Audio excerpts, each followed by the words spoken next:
Hurricane Ian looks like it's going to be coming up the Gulf of Mexico, and Floridians are starting to pay a little bit of attention, and you are under contract to buy or sell a house in the Sarasota area. What are you going to do? Hi, this is Beth Helvey with Couture Real Estate. I hope you're doing good today. So you've seen the memes, you know, Floridians just aren't really that concerned about it. We don't pay attention until it hits a Cat 3, things like that, and to an extent that's pretty much true.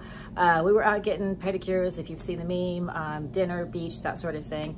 But here's what you need to know if you are under contract to buy or sell a house. Now, if you are a seller or if you're a buyer and you do not have, as a buyer, you do not have homeowners insurance on the property yet, you're not going to get it. Insurance shut down a couple days ago when Florida was in the box, which is a term that we use for when a hurricane gets close enough to us, insurance companies shut down and they do not give out insurance. They will not give out insurance again until the hurricane is well past us. Now, if you have what's called a binder, you can still close. You can still close the day of the storm as long as we're able to do so.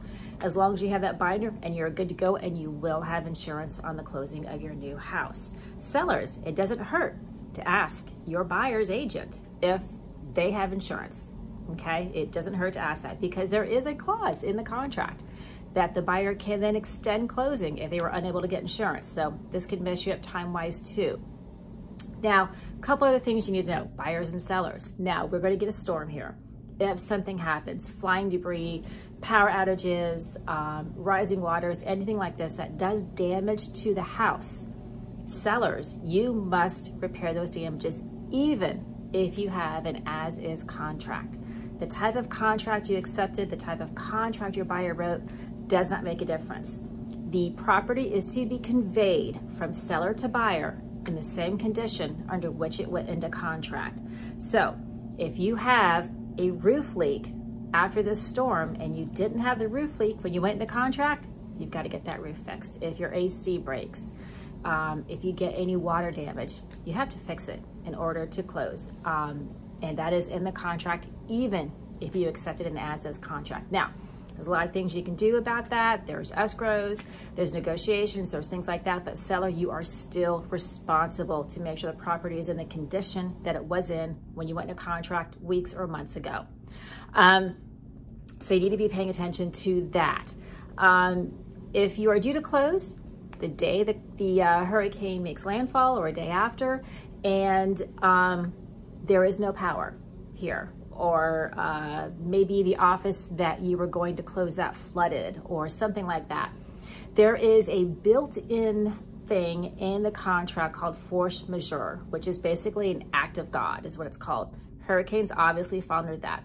There is a built-in time frame for everybody to get back to work, get power put back on, change closing locations if the building had damage, whatever is needed, you know, for paperwork to go back and forth, because of course if FedEx is no longer flying or delivering because of the storm, gives them a couple days to get put back together. And that is automatically built in for up to 14 days post your closing time frame. However, if we're in the middle of the storm and it lands on Thursday like it's looking like it's gonna land, and we still have power and there's things still going on, you can still close. This is just in case something happens to the area and for whatever reason, we lose power, we have down lines, we have damage, things like that. So you are still covered and you do not have to write any sort of paperwork. It's built into the contract. My local people, if you have not put up your shutters before and you're thinking about putting up your shutters, I would do it now. Shutters can be a little confusing. I can promise you that a lot of the professionals who are putting up shutters are booked out. Just the chatter in my neighborhood right now, and I am past 75, is pretty busy with people concerned about shutters. So if you're gonna do it yourself, get out there today or tomorrow and do a dry run. You're gonna wanna do this. Make sure you've got supplies on hand, such as batteries, candles, batteries for your flashlights, non-perishable food, ways to get into it. I know people have gone out and bought grills, you know, propane gas grills that they can cook. that sort of thing. Depending on where you live, these are things that you may want to do, you may want to be concerned about. If you don't have a full tank of gas in your car, I would go ahead and do that, because if we lose electricity, guess what? We're not gonna have gas either, because the gas stations will not be able to operate. Fill your bathtub up with water. You're gonna need it to flush your toilets. And possibly even if you have any pets, you're gonna need that to give your dogs. Make sure you buy a couple cases of water. Here's something else. If you buy cases of water, snacks, food, whatever, don't take it back to Publix or Winn-Dixie or Walmart and return it, because they cannot put it back on the shelves. So if somebody does do that, if you do go out there and buy these supplies and you really don't want them, you can't hold them, please give them to the food bank, because otherwise they literally just get thrown out, because you cannot return food. Some of the things you might want to think about doing is making sure you have all this stuff done. Make sure you know where you're going to go if you are going to leave, because quite frankly, I am just past 75 and I am the evacuation zone, which basically means that when people evacuate, they come to me. So those are a few things you need to know. The last thing you should do, and I recommend this to all of my new clients, is if you are on Facebook, check out Mike's weather page.